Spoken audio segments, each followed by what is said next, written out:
প্রচণ্ড হাড় কাঁপানো ঠান্ডায় এই রকম গরম গরম পকোড়ার সঙ্গে যদি 1 কাপ চা হয়ে যায় তাহলে তো আর কোনো কথাই হয় না। সবাইকে শুভ সকাল। আমার আর একটি কুকিং ব্লগে তোমাদের সকলকে স্বাগত। তো চলো সকাল সকাল আমি চলে যাচ্ছি কিচেনে, তোমরাও চলে আসো। কারণ আজকে আমি করছি ব্রেড পাকোড়া। তো চলো, ব্রেড পাকোড়া তো অনেক খেয়েছো, আজকে একটু অন্য ধরনের করি। তো এখানে আমি নিয়ে নিয়েছি একটা গোল পাউরুটি বা গোল ব্রেড, একটাই নিয়েছি, বেশি নিইনি। তোমরা যদি পরিমাণটা বেশি করতে চাও তাহলে আরও একটা নিয়ে নিতে পারো। এবার মিক্সিতে দিয়ে খুব ভালোভাবে গ্রাইন্ড করে নিয়েছি, মানে ব্রেড ক্রাম্বস তৈরি করে নিয়েছি। এবার সেটা সাইডে সরিয়ে রাখলাম। অর্ধেকটা আলু সেদ্ধ করে নিয়ে নিয়েছি, গ্রেটারের সাহায্যে গ্রেট করে নিচ্ছি। দেখা যাক অর্ধেকটা আলু গ্রেট করে কতটা হয়। যদি মনে হয় যে কম হচ্ছে তাহলে আরও অর্ধেকটা গ্রেট করে নেব। তো দেখো আলুর পরিমাণটা একটু কম মনে হচ্ছিল, তাই আরও অর্ধেকটা আলু গ্রেট করে নিচ্ছি আমি। এই ধরনের সহজ সরল এবং ইউনিক রেসিপি প্রতিদিনই আমি তোমাদের সঙ্গে শেয়ার করার চেষ্টা করি। আমার রেসিপিগুলো তোমাদের ভালো লাগলে প্লিজ আমার চ্যানেলটি সাবস্ক্রাইব করে পাশে থেকো।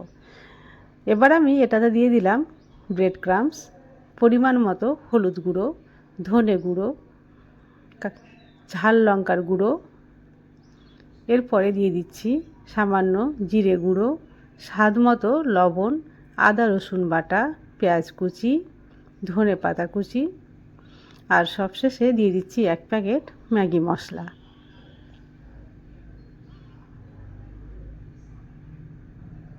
সবগুলো উপকরণ এবার আমি হাত দিয়ে খুব ভালোভাবে মেখে নিচ্ছি। একটা ডো তৈরি করে নিতে হবে, যেমন রুটির ডো হয় ঠিক তেমনই।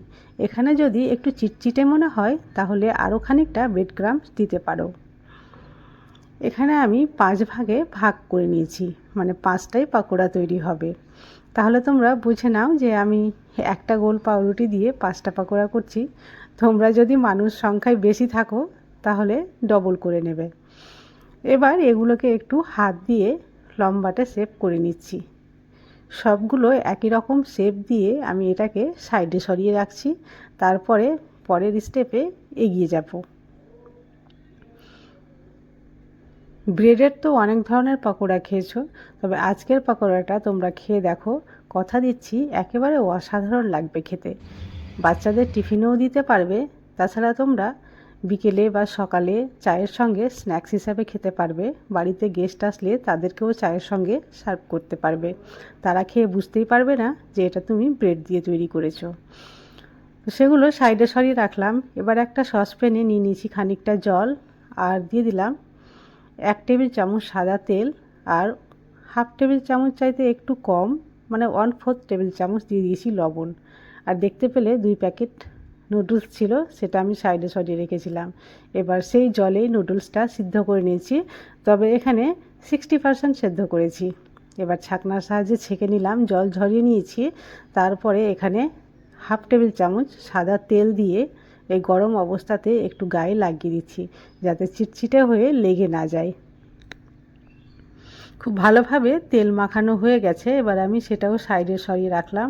আর আগে থেকে যে পকোড়াগুলো তৈরি করে রেখেছিলাম তার গায়ে এই নুডলসগুলো খুব সুন্দরভাবে র্যাপ করে দিচ্ছি। আর কিভাবে র্যাপ করছি তোমরা আমার হাতের দিকে দেখলেই বুঝতে পারবে। নুডলসগুলো র্যাপ করার কোনো নির্দিষ্ট নিয়ম নাই, এদিক থেকে ওই দিক যেমন ইচ্ছে তেমন, চারিদিকে শুধু একটু ঘুরিয়ে ঘুরিয়ে র্যাপ করলেই হবে, যাতে খুলে না যায় সেই দিকটা লক্ষ্য রাখতে হবে। এভাবে সবগুলো আমি কিন্তু তৈরি করে নিয়েছি। এবার এগুলোকে ভাজলেই পকোড়া তৈরি হয়ে যাবে। তো আগে থেকে গ্যাসের ফ্লেম অন করে আমি তেল দিয়ে রেখেছিলাম, অবশ্যই সাদা তেলটা ব্যবহার করছি। আর প্রথমে একটাই দিয়ে দেখি, উপর থেকে একটু এইভাবে তেলটা ছড়িয়ে দিচ্ছি, যাতে খুব সহজেই উপরটাও কুক হয়ে যায়। এবার সব দিকটা একটু যখন শক্ত হয়ে যাবে তখনই এটা নাড়াচাড়া করতে হবে, না হলে খুন্তিতে লেগে চলে আসতে পারে। তো দেখো খুব সুন্দরভাবে গোল্ডেন ব্রাউন কালার চলে এসেছে। এবার আমি এটা উঠিয়ে নিচ্ছি। সবগুলোর কালার কিন্তু গোল্ডেন ব্রাউন হয়ে গেছে, আর দেখেই বুঝতে পারছো কতটা মুচমুচে হয়েছে। খুব সুন্দর ক্রিস্পি পাকোড়া আমাদের তৈরি হয়ে গেছে। এটা তোমরা যে কোনো চাটনির সঙ্গে সার্ভ করতে পারো।